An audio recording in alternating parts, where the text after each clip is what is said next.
Over the past few years, I've taken on every single bikepacking route created by Cycling UK, every official route, all 9 of them. That's 2,164 miles or 3,483 kilometers to be precise. If you're not familiar with them, Cycling UK are a national cycling charity here in the UK. They campaign for better cycling infrastructure, support riders across the country, and over the past few years at least, they have been releasing a series of long distance bikepacking routes across the UK. From chalky climbs and ancient tracks of King Alfred's Way to the rugged, remote Great North Trail, from coastlines, castles, forests, bog, hiker bike, fast gravel and everything in between. Each of these 9 routes offer a lot of very different experiences. So in this video I'm going to go through them individually in order of my least favourite route to the one I enjoyed the most. I'll try and break down each one as we go and what it's really like to ride, what you will need to know and what bike you will want to take. If you are trying to decide which Cycling UK route to ride this year, this should make that decision a whole lot easier. Let's get into it.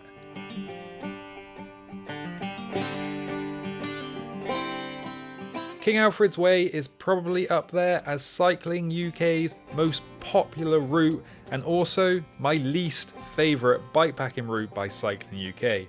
The route is 220 miles long or 354 kilometres.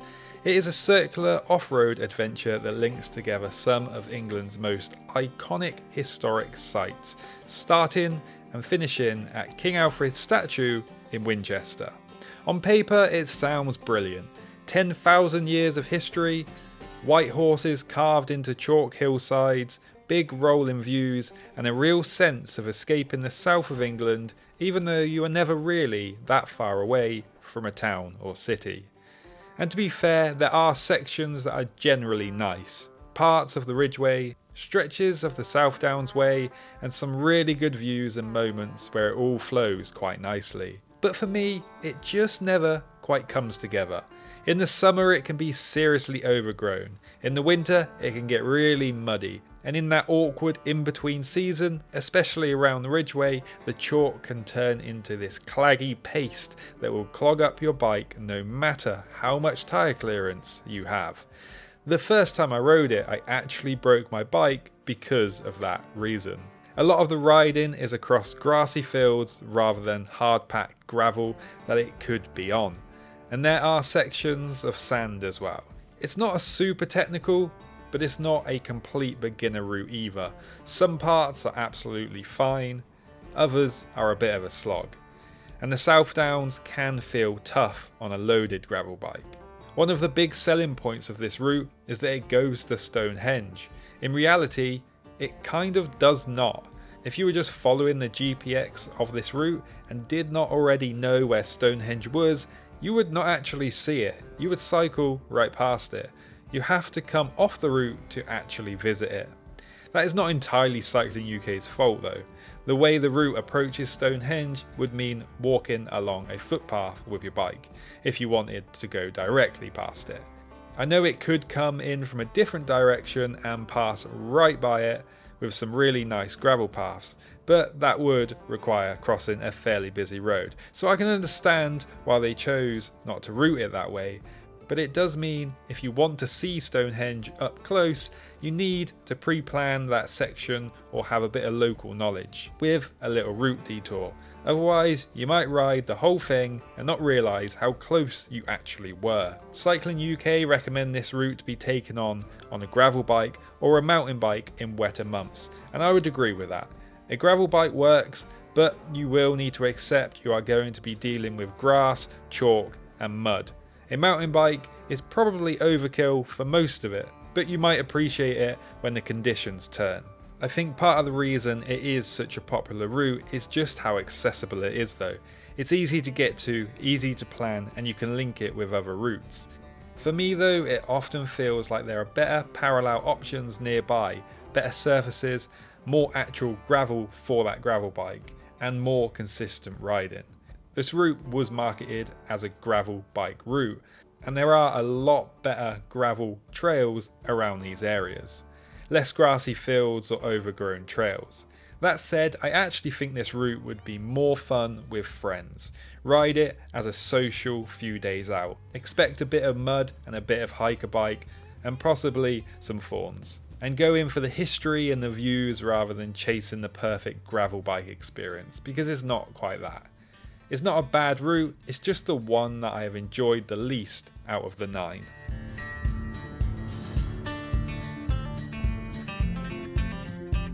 The Rebellion Way is, in my opinion, the most beginner-friendly route that Cycling UK have created.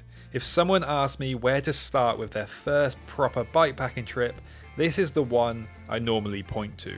The route is kind of long at 232 miles or 373 kilometers around Norfolk. It is a loop that rolls through huge open skies, quiet back roads, cycle paths, bridleways, and bits of double track. Norfolk is famously flat, and that really shapes the experience. There are no lung-busting climbs, no big mountain passes, just the occasional drag. As long as you have the fitness to pedal the distance, the terrain itself is not going to catch you out. Cycling UK named it after the country's turbulent history, referencing Boudicca's revolt against the Romans and Kett's rebellion in the 1500s. Like this place I don't know how to pronounce, near Norwich, and Kett's Heights on the return leg. It adds a bit of depth to what is otherwise a very relaxed feeling ride. In terms of surfaces, you spend more time on tarmac than you do off-road. There are country lanes, cycle paths, some sections leaving Norwich that can feel a little busy, but nothing too intimidating. When you do head off-road, it is mostly flat double track, hard packed paths and the odd narrow trail. The off-road sections are quite short and never particularly technical, so you won't be spending hours hiking. You do not need a special setup for this one, no mountain bike required, no expedition rig, and while I would not run slick road tyres, but something like a cyclocross tyre in the 30 to 35mm range is absolutely fine. A gravel bike, touring bike, or even a sturdy hybrid bike would be perfect.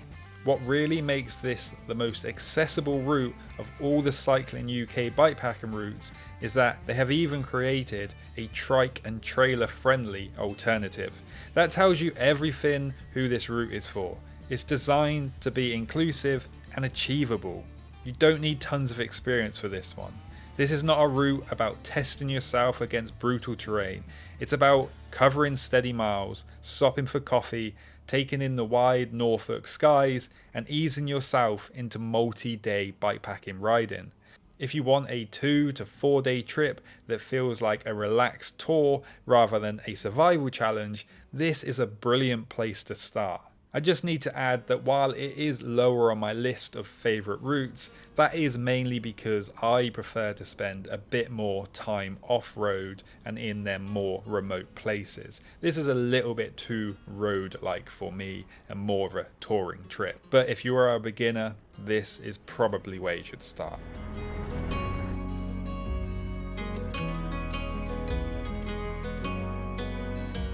This is a 230 kilometre or 143 mile circular route around Cornwall, linking together bridleways, byways and quiet lanes to showcase some of the biggest highlights in the region, including the good old tin mines and Land's End and St Michael's Mount. With over 4,200 metres of climbing, it is a serious amount of elevation for a route of this length. Cornwall is a place I genuinely love. But riding here is always a bit of a love-hate relationship. It is brutally beautiful. You are either grinding up something steep enough to question your gearing choices, or descending a narrow, tight lane with high hedges and limited visibility. There is very little flat and not much chance to properly switch off. The coastal sections are where this route really shines though. Around the Land's End and along the old mining tracks, you get incredible sea views and some really fun flowing gravel. When it opens up and you are riding with the Atlantic beside you, it feels exactly like what you want from a Cornish bikepacking trip. That said, this route sits fairly low on my personal list. The main reason is that I prefer to spend more time off-road, and in this part of Cornwall, genuine off-road options are limited. It's just the nature of the landscape and access. As a result, there is a fair amount of riding on narrow country lanes. They are quiet, but they can feel enclosed, and hedgerows often block the views. On descents especially, the limited visibility can make it harder to properly enjoy them. In terms of who this route is for, I would not recommend it as a first ever bikepacking trip, not because the terrain is widely technical. Most of it is very rideable, although there are a couple of rougher and more technical sections, particularly out on the moorland near Land's End. The real challenge is the relentless, steep climbing that just keeps on coming, and over 2 or 3 days that starts to add up. If you have little to no experience, it can feel pretty unforgiving. As for the best bike, a gravel bike is probably the ideal choice. You will want that easy gearing for them constant steep ramps, but you will also appreciate the faster rolling tyres and more efficient riding position on them lanes and smoother sections. It is tough, scenic and very Cornish. If you enjoy dramatic coastlines, historic landmarks and do not mind putting in some serious climbing, you will get a lot out of it. Just go in prepared for a proper workout, but don't expect it to be a real off-road bikepacking adventure. I treat it as a little holiday visiting some quieter places around Cornwall. Also, wild camping around this route is fairly challenging, with spots being limited and hard to find, often meaning riding into the dark before finding somewhere.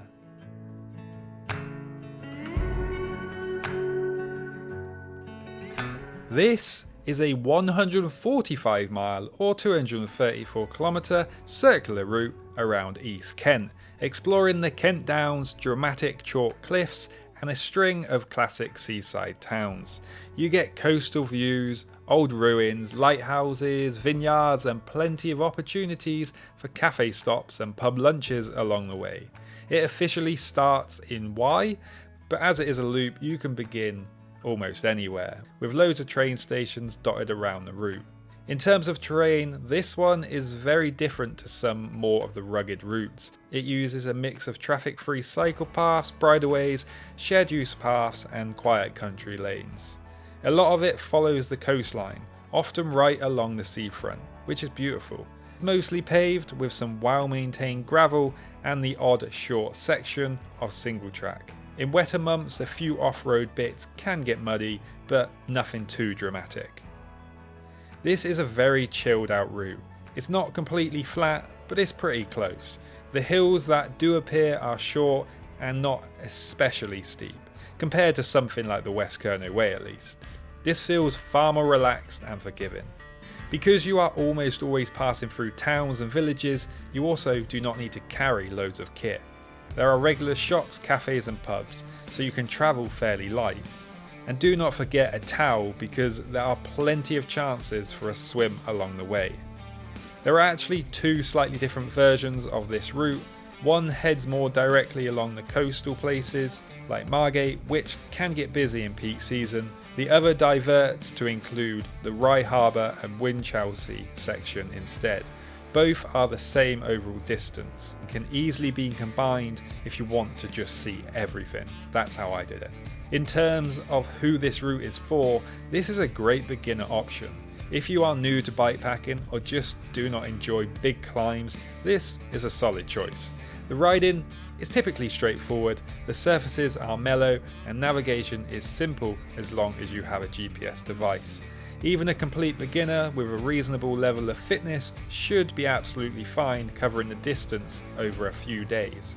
It is a great option if you want flexibility. You could ride it as a big single day effort if you like, or stretch it out into a relaxed 2 to 4 day trip with plenty of time to explore. As for the bike, again, you do not need anything too extreme here. Any bike that can comfortably take 30mm tyres or more will work. Something in the 35 to 40mm range with fast rolling tread and a bit of grip for the gravel sections would be ideal. Wild camping is a little trickier here because Kent is fairly built up, remote spots are limited, so if you are planning to camp, you need to be discreet. A bivvy setup makes more sense than a hammock as tree cover is limited for most of the route. There are plenty of official campsites, hotels and B&Bs along the way though, but in peak season it's best to book early. It's not the most adventurous remote of routes, and it leans more towards touring than full-blown off-road bikepacking. But if you are looking for a relaxed scenic trip with lots to see, easy riding and plenty of places to stop, the Canti Way is a brilliant place to start. It was a route I actually really enjoyed, and if you take this on and can plan it around some really nice weather, then it's well worth checking out. The only real downside to this route is that it is a route that is best ridden in them nice sunny conditions, but as a lot of this route follows the coast, it can get really busy. It's best to try and plan to do them coastal sections either really early or before or after the summer holidays. Also, I really think it's best to do the extended version to really complete this route off.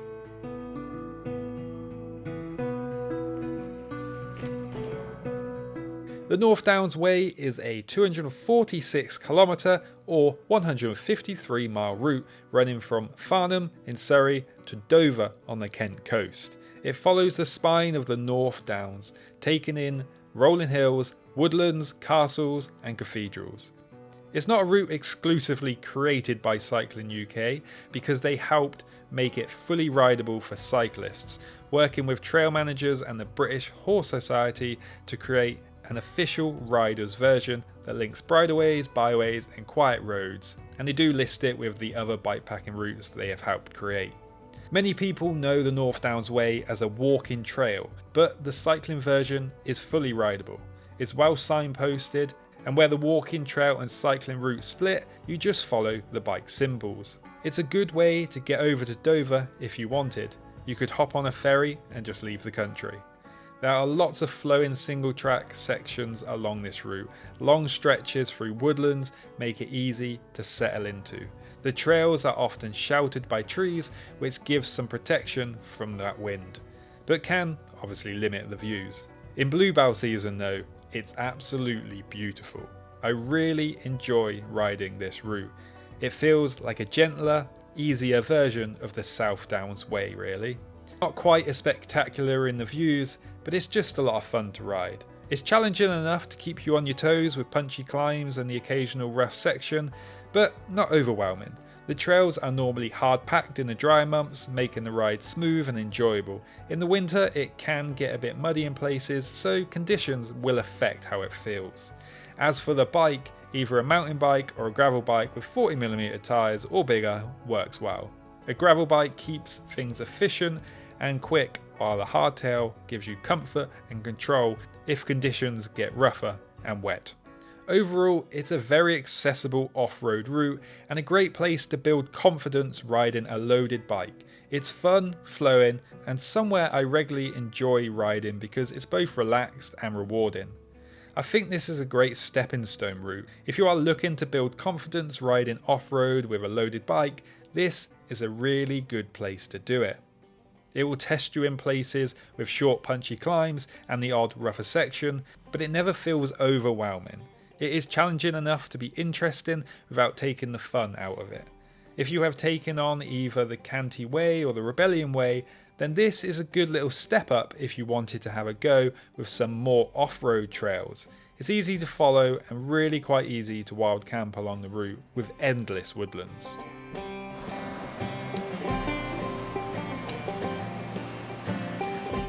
A 125 mile or 200 kilometre bikepacking route across Snowdonia's National Park.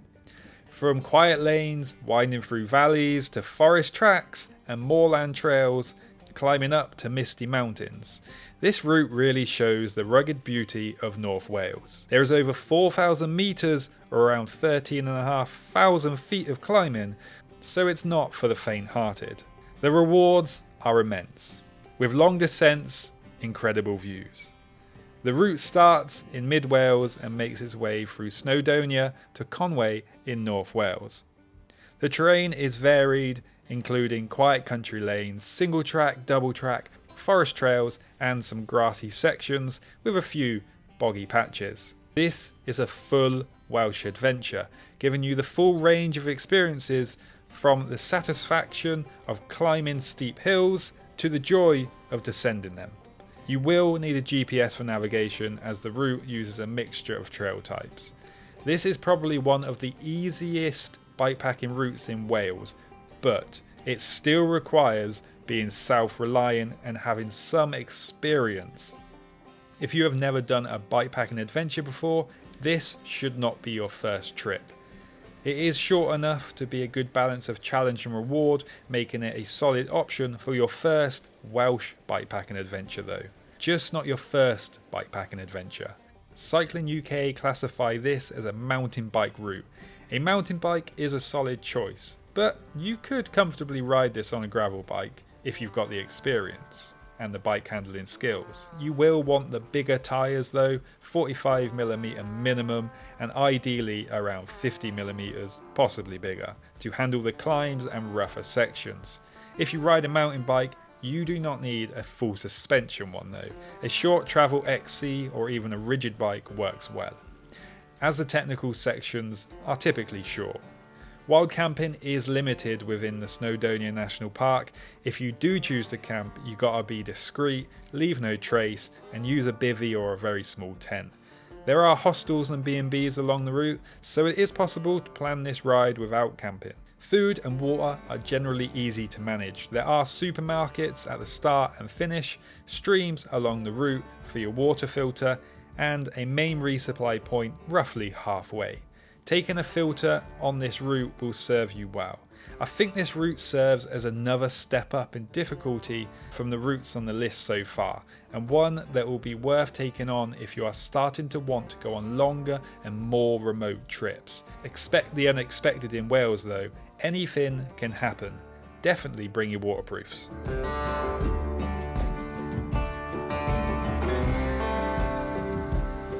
The Royal Chiltern Way is a 170-mile loop through the Chiltern National Landscape. It follows bridleways, canals and byways and a few quiet country lanes.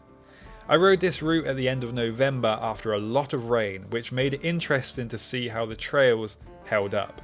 And they held up fairly well. Having grown up near Bicester and ridden in the Chilterns for over 15 years, I was familiar with the area and knew the hills were going to be a good test. The Royal Chilterns Way is my third favourite route from Cycling UK. Some of that is probably down to nostalgia, having ridden here for so many years, and some of it is just the type of riding I enjoy. It's a fun and rewarding ride with plenty of variety, beautiful landscapes and a good mix of climbing and flowing trails, and one really great place to explore for a bikepacking adventure, as camping is very easy around these parts as you spend most of your time cycling around ancient woodlands. The route officially starts in Reading, although being a loop you can start it in many other locations. I rode the route on a flat bar gravel bike with 50mm tyres and a 38 by 1146 gearing range. It handled the route well, but some sections were slippery in the winter wet conditions. In dry conditions these sections are easier. Overall, a hardtail mountain bike gives the best experience, I would say. The riding position suits the single track descents and the sharp climbs better than a gravel bike. I think this is a really fun route for anyone who prefers cross-country mountain biking style riding. Even though I took this on a gravel bike, the flowing, single track and constant up and downs really reward a mountain bike approach. Navigation is important. The route uses bridleways, byways, canal paths and country lane. Trails can be narrow and easy to miss, so a GPS device is highly recommended. But tree cover may cause some GPS drift here. But most sections are signed. It can be steep, slippery and hard work at times, with a few short hiker bike sections. Most of the route is off-road and away from traffic, although there are a few sections of roads when approaching towns and villages. So it's a good route for someone who enjoys single track woodland trails, While there are a few things to see along this route, I think it really focuses on the actual riding. So if you are looking for a route full of history, while there is some, it tends to focus on the trails themselves more. So for me, it's more of a ride of let's go and have some fun for a few days in the woods kind of adventure, and that's why it sits quite high on the list for me. It's just a fun few days out in the woods.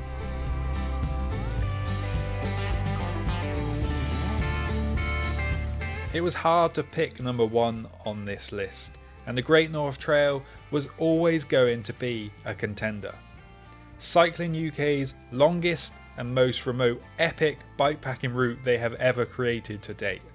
Probably the least accessible, but certainly the most adventurous. This is an 800-mile or 1,287 kilometre journey linking the Pennine Bridleway with the northmost tips of mainland Scotland, finishing at Cape Wrath. It passes through 4 national parks and some of the most dramatic upland landscapes in Britain. Cycling UK developed this as a rideable extension north when plans to officially extend the Pennine Bridleway into Scotland stalled. It's not perfect. In places where ideal connections are footpaths rather than bridleways, the route detours onto quiet roads. Some sections rely on permissive access, and it's still evolving. But the vision is clear. On paper it sounds epic. In reality, it absolutely is. The route is a ride of 2 halves though. The first half through England can be relentless. The Pennine Bridleway is hard work. Steep climbs, rough ground, endless gates. And if the weather turns against you, it can feel brutal. I had days of torrential rain, the kind that soaks everything and makes even simple terrain draining. It becomes a mental test just as much as a physical one.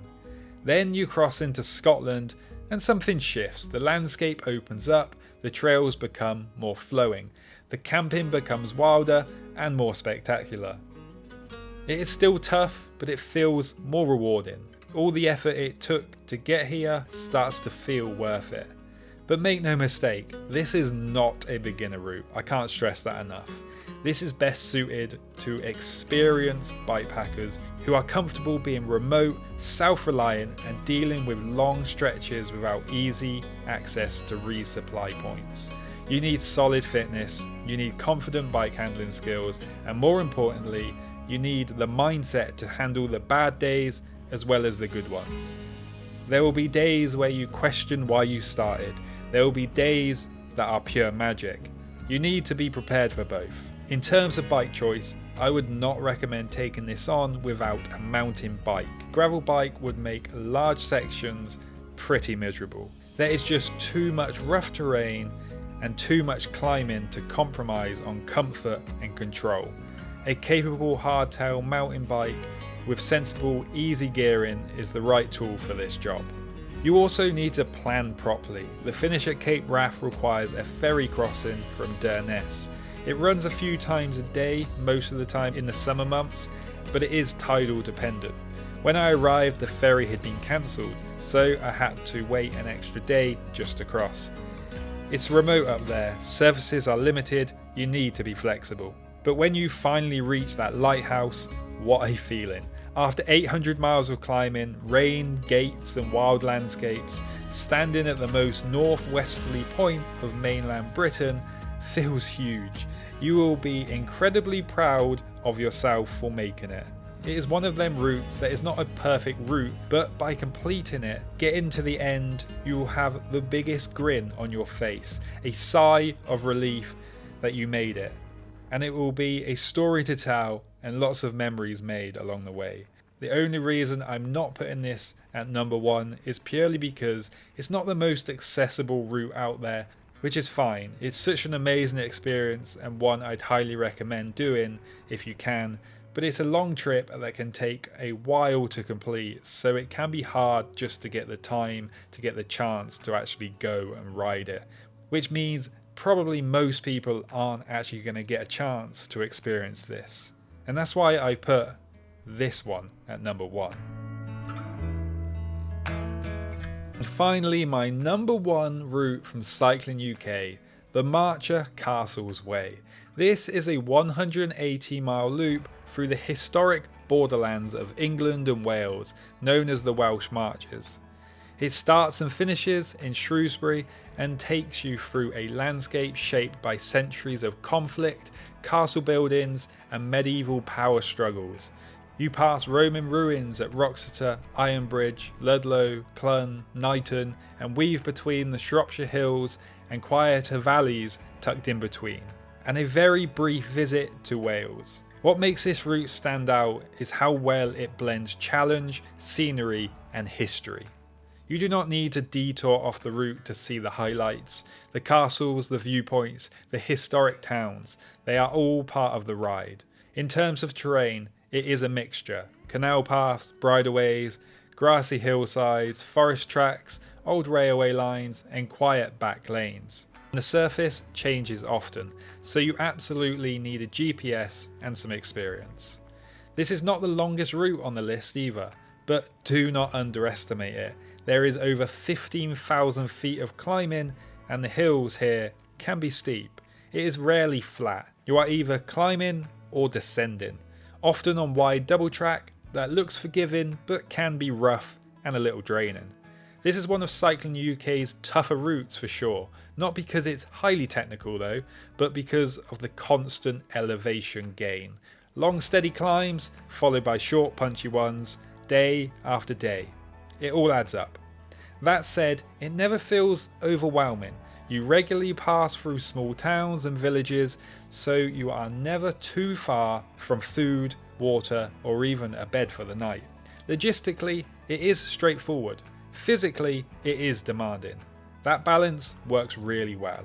In terms of bike choice, again I rode this on a flat bar gravel bike with 50mm tyres and a 38 by 1146 setup.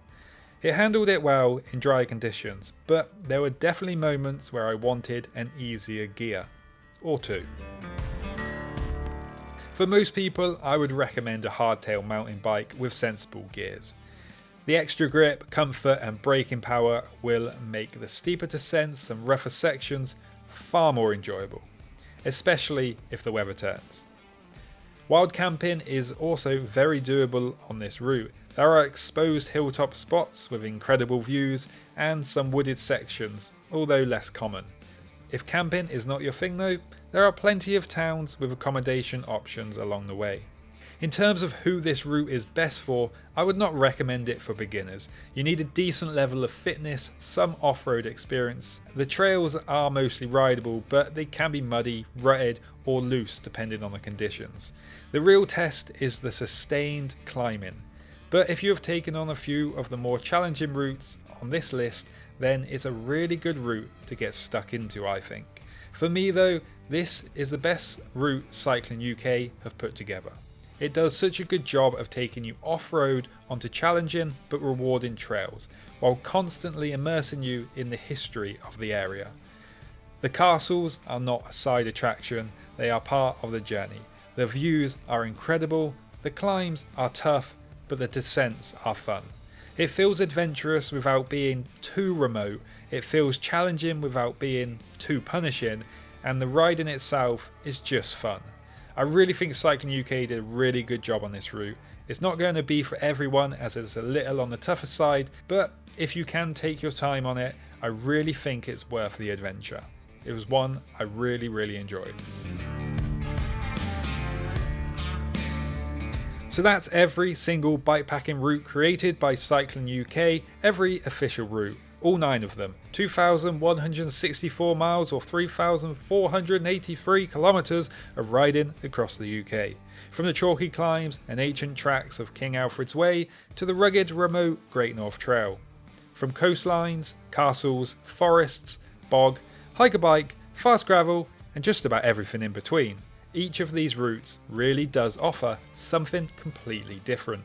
Different terrain, different challenges, different bikes, different types of adventure. Hopefully breaking them down from my least favourite to the one I enjoyed the most has helped you figure out which one suits you best. Whether you're after your first bikepacking trip, something more cross-country focused, or a full-blown remote epic. Which Cycling UK route are you planning to ride this year? Which ones have you already ridden, and do you agree with my rankings, or would you put a different one at number 1? Drop a comment down below and let me know. Keep smiling and enjoy the adventure.